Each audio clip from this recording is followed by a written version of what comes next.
Hey guys, it's Chef Jason for the Colorado Beef Council. Today, we're actually out camping and we brought our barbecue trailer along because you know what? When you're camping or enjoying sporting events or enjoying winter months or really just some amazing family time, nothing screams happiness quite like some beef stew. And today, we're doing a little red-eye beef stew where we're gonna add some coffee, add some fun, but we've got a fantastic recipe for you today. So let's take a little fly over here. Let's talk a little bit about our ingredients and then we're going to show you how fast and easy it is to produce award-winning red-eye beef stew. We're starting off right here on the beef, and now the best part of this recipe is we're using some chuck roast. You can absolutely use top sirloin. You can use stew meat. This is going to be a fantastic opportunity to really use up some of those cuts you have. We're going to season off with a little bit of pepper, some dried thyme or some Italian herbs. Got some flour that we're going to saute that beef with to really help thicken that dish, but also get that beef nice and browned off. Today's veggies, it is a vegetable fest. We have onions, we have some snap peas, some beautiful carrots, mushrooms, and some potatoes. Then, this is it right here. This is where all the flavors coming. We have coffee, a little bit of salt, some tomato paste. We have Worcestershire and molasses. We're gonna do everything in our Dutch oven. Total cooking time today on this entire thing, we're gonna cook it about 2 hours, right? 2.5 hours or more if we want it more tender, but 2 hours should do it fine. Make sure you watch that recipe, and really, as I always say, cook this until it's perfectly tender right where you want it. So we're gonna go, like I said, 2 to 2.5 hours.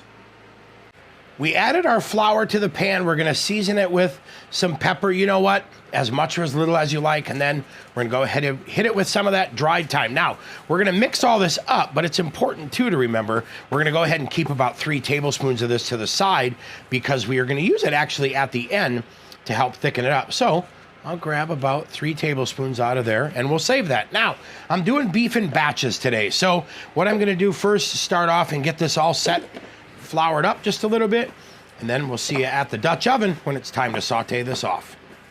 We have the Dutch oven preheated. I'm gonna go ahead and add a little bit of oil in there. Now we're gonna do this in batches because we really wanna get those beautiful brown, crispy bits of beef. So we'll go ahead and get this sauteed off.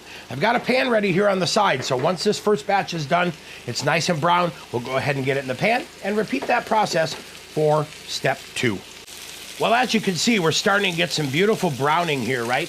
That's kind of what we're looking for, getting that flour all set. Now, as I get a sear around all edges of this beef, we'll go ahead, wait till that happens. Once that happens, time to remove it, and we will get batch number 2 started. Okay, let's add batch number 2. A little bit of that extra flour. I wouldn't even worry about it because the beauty is, we'll show you down into this pan, you get those beautiful brown, crispy nuggets of beef and that flour too. The perfect thing is, we're gonna deglaze all that with the coffee and the tomato. Get ready for that red-eye stew.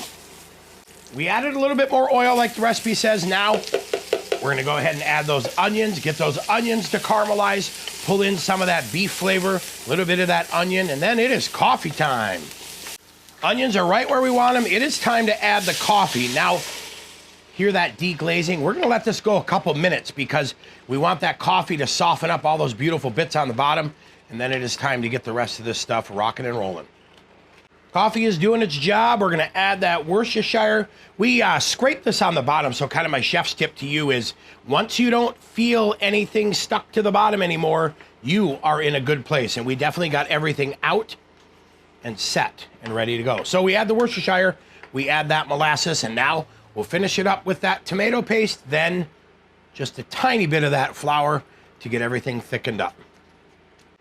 Last step, a little bit of that flour. I like to sprinkle it right on the top. Kind of helps that flour bloom just a little bit.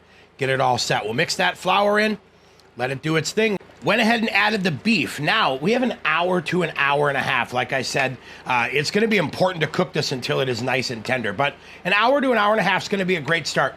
We'll get this tender, and then it's time to add those veggies, let everything finish up. So we'll go ahead and get it covered. We'll see you back here in an hour when we take our first look to see where we're at. Okay, here we are at that hour mark, and I'll tell you what, I'm just kind of feeling for that tenderness. I like where this is at, so I'm gonna go ahead at the 1 hour mark. Like we said, make sure at an hour to an hour and a half is where you should check and see where you like it. But I'm good at an hour, so now I'm gonna go ahead and add those carrots. I'm gonna go ahead and add my potatoes. Now, one of the things I think is great about this recipe is you think to yourself, that gravy's kind of thick, but guess what? Mushrooms have a ton of water, so they're actually going to do a great job thinning that gravy out, getting it where we need. I'm going to give this a quick stir, get everything kind of mixed in, and then last 10 or 15 minutes, we're going to add the pea pods. Now, I'm going to let these guys go here, this mixture, for about another half hour until everything kind of gets 100% fork tender. So I'm going to make sure the beef is on. Potatoes are good, carrots are soft, then we'll be ready to add those snow peas. So cover it back up, another half hour. I checked the carrots and potatoes, they are both nice and soft, so we'll go ahead and add those snap peas. Now what I like to do, leave them right on the top. That'll give them a chance to steam off. About 15 minutes left, we'll cover this up, and then it is time to sample. I'll tell you what, whether you are camping, whether you are hanging out at home, getting ready to enjoy a big game, or entertaining your family, or looking for something amazing to make for Tuesday night dinner, this red eye beef stew absolutely delivers. You can find this recipe and more if you go to cobeef.com, Colorado Beef Council website. There you'll find our tab called Cooking. Click on that tab. You will find all of our recipes, all of our live events, and more. And then don't forget to subscribe to the Colorado Beef Council YouTube channel, where you'll find today's video hanging out and a lot of other cool videos as well. I am super excited. This just absolutely smells fantastic. Total cooking time today was hour and a half to start, and then we added another half hour when it came to the vegetables to get them all tender, and then about 15 minutes. So we're looking at about 2 hours and 15 minutes. But the key here is tenderness. You are definitely looking for some nice tender beef. I'm Chef Jason Morris for the Colorado Beef Council. Time to try this amazing red eye beef stew and enjoy the rest of my evening. So cheers. Enjoy.